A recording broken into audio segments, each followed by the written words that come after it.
How does the new performance version of the Mustang Mach-E, the GT trim level, compare to the Tesla Model Y performance variant? In this video, I'm not only going to talk about the performance differences between the Tesla Model Y and the Mach-E GT, but I do want to talk about several other important categories like real-world range, charging speed, cargo space, technology, and more. If you're in the market for a high-performance vehicle, but you need the practicality of a sports utility vehicle with a hatchback, or if you're just curious how these two performance SUVs compare, then stick around as I dive into these details.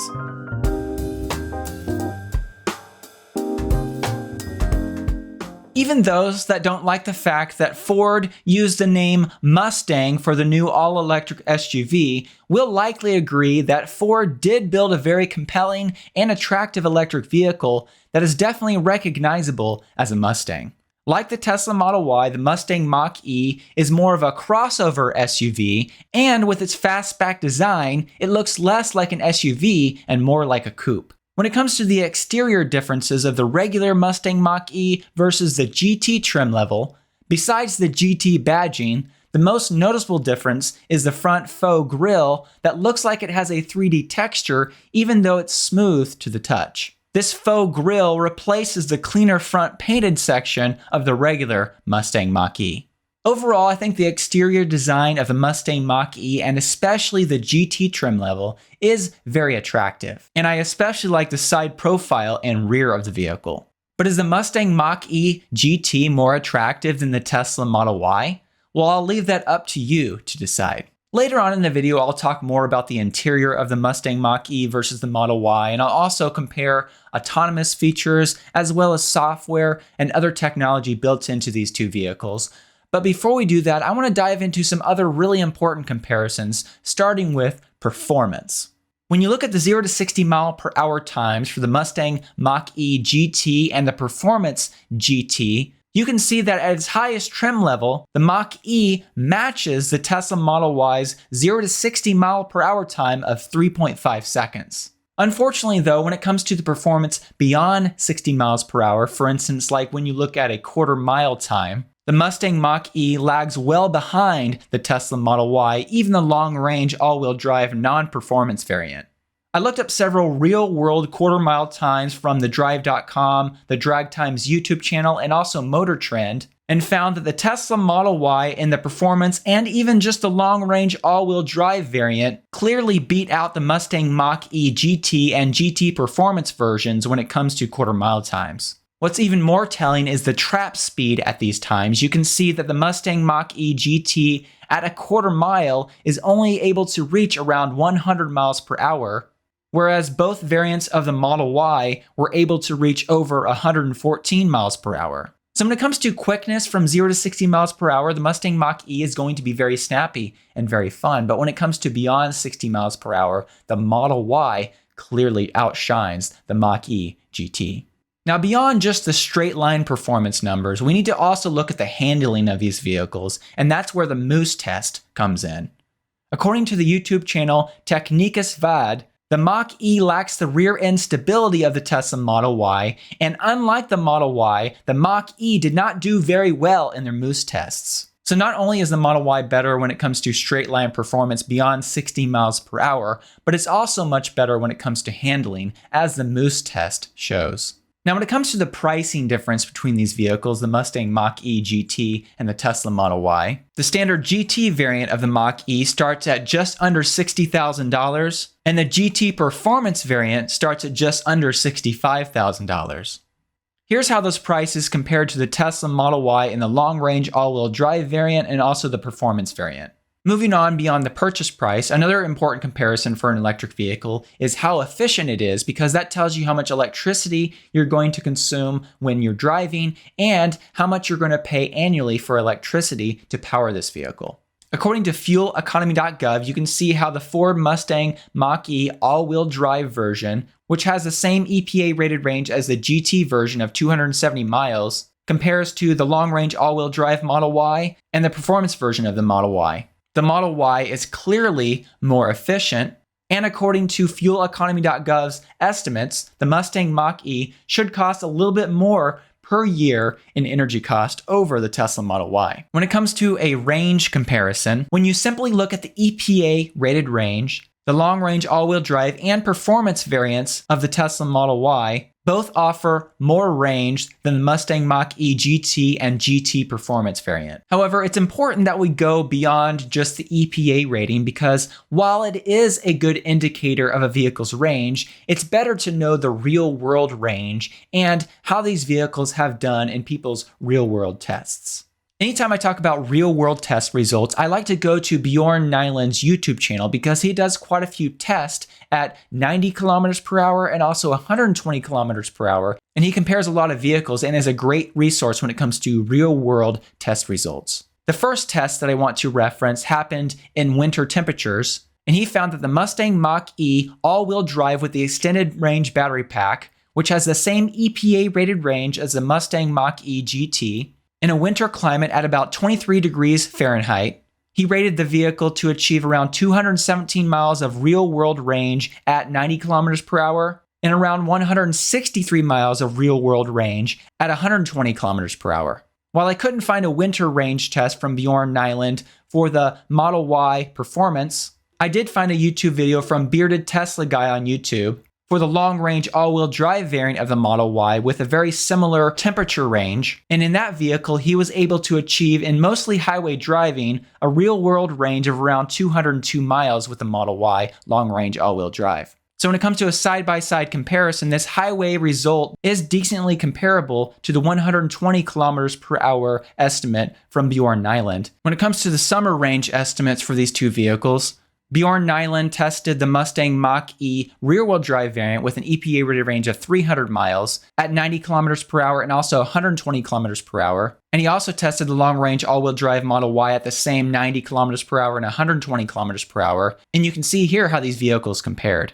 So when it comes to the real-world test results between these two vehicles, with these Bjorn Nyland tests and also other research that I've done, it appears like the Mustang Mach-E will get a true real-world range very similar to the EPA estimates. However, the Tesla Model Y will likely get a little bit less than the EPA estimates. So while the EPA rated range of the Mustang Mach-E GT and GT performance variants may be more than 30 miles less than the Model Y performance EPA rated range, when it comes to real-world results, I believe these vehicles will actually have very similar real-world range. However, do note that the Mustang Mach-E does have a considerably larger battery pack, so while the real-world range may be similar, the efficiency of the Model Y is considerably better, even in real-world situations, than the Mustang Mach-E. Here's how the exterior dimensions compare between the Tesla Model Y and the Mach-E GT. And as you can see, the Tesla Model Y is a little longer and wider and also has greater ground clearance, but the height between these two vehicles is roughly the same, and the Mustang Mach-E has a slightly longer wheelbase. When it comes to the interior dimensions, do keep in mind that the Tesla Model Y does have an optional third row seating option for an additional $3,000 that you can purchase, which turns the Model Y into a 7-seat option. And when it comes to the actual headroom, legroom, and shoulder room in the interior of these vehicles, you can see that the Model Y has more headroom in the front and rear. However, the Mach-E GT has slightly more legroom in the front compared to the Model Y, but in the second row, the Model Y has slightly more legroom. When it comes to shoulder room in the front and second rows, the Mach-E has a little more room in that category.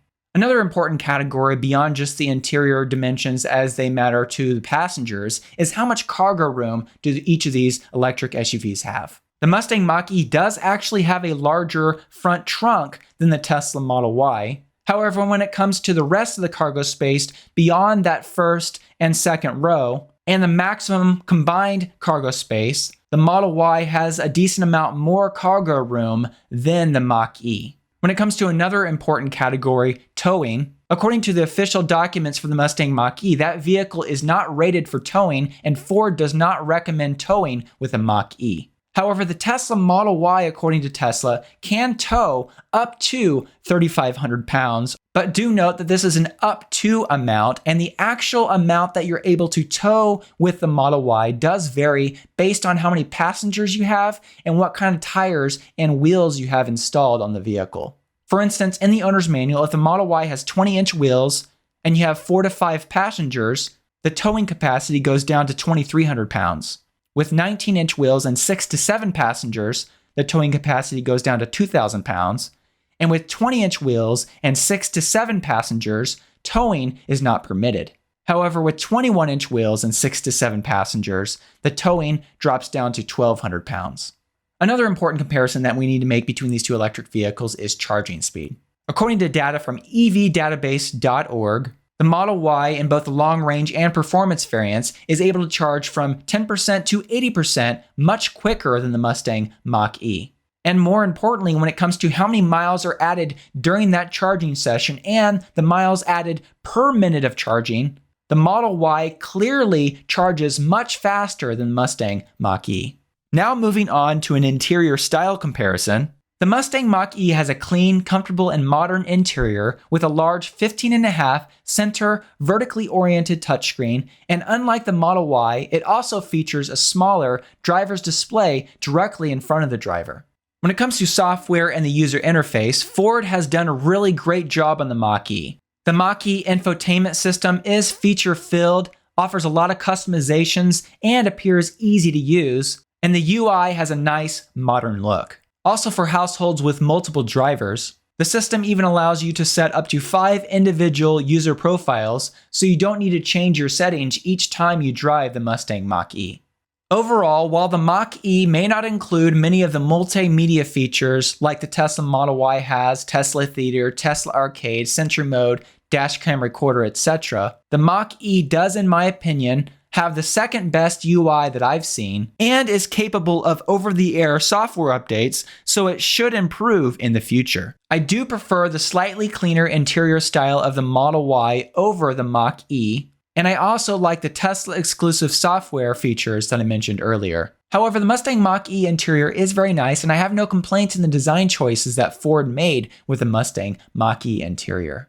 When it comes to current and future autonomous features, the Mach E does offer Blue Cruise as part of their Copilot 360 ADAS system, which on paper looks very similar to Tesla's basic autopilot software. Like basic autopilot from Tesla, Blue Cruise is a mix between active lane support and adaptive cruise control, and is only classified as a level 2 driver's assistance feature, meaning that the driver is still technically in control of the vehicle and must stay alert and ready to take over at any time. Also, like Tesla's basic autopilot software, Blue Cruise only offers single lane support and requires manual lane changes, although Ford has said that lane change assist should be coming in the future with a software update. For Tesla buyers who would like to upgrade to the full self-driving package, this adds navigation and traffic-related automatic lane changes on the highway with their Navigate on Autopilot feature, and also with a future software update, Tesla has mentioned that this upgrade should also enable auto steer on city streets, and in their current limited beta release, these features are looking very impressive. Now, despite some similarities, unlike Autopilot, Blue Cruise is only available on pre-qualified divided highways called Blue Zones, which make up nearly 130,000 miles of US highways, according to Ford, whereas basic Autopilot from Tesla is not nearly as limited. When it comes to future fully autonomous cars, the Mach E does not have all the hardware necessary for a truly autonomous car. Tesla, on the other hand, is making great progress with the rollout of the full self-driving beta program to a select group of customers, and the results have been very impressive. Tesla claims that the Model Ys sold today have all the hardware that will be necessary for full self-driving with a future software update. However, even without future autonomy factored in, the fact remains that Tesla's system is more feature-filled right now and seems to outperform Ford's Copilot 360. So not only in future autonomy does Tesla look better, but also in current features that are available, Tesla outperforms Ford's system. So in conclusion, the Mustang Mach-E GT is a great looking crossover SUV, and I'm glad to see this vehicle on the market. However, the Model Y is the clear leader in pretty much every category that we discussed, thus making the Model Y performance variant the clear winner over the Mustang Mach-E GT in this comparison. Do let me know what you think. Would you rather own the Mustang Mach-E GT or the Tesla Model Y Performance? I'd love to hear from you in the comments section below. And also, thank you so much for watching this video all the way through to the end. I'd like to take a moment to thank the Patreon supporters who support me every month and help make this content possible. A special thank you to my performance supporters and also the other supporters listed on the screen. If you'd like to find out more about the Patreon community I've set up, I'll put a link in the description below. Thank you so much.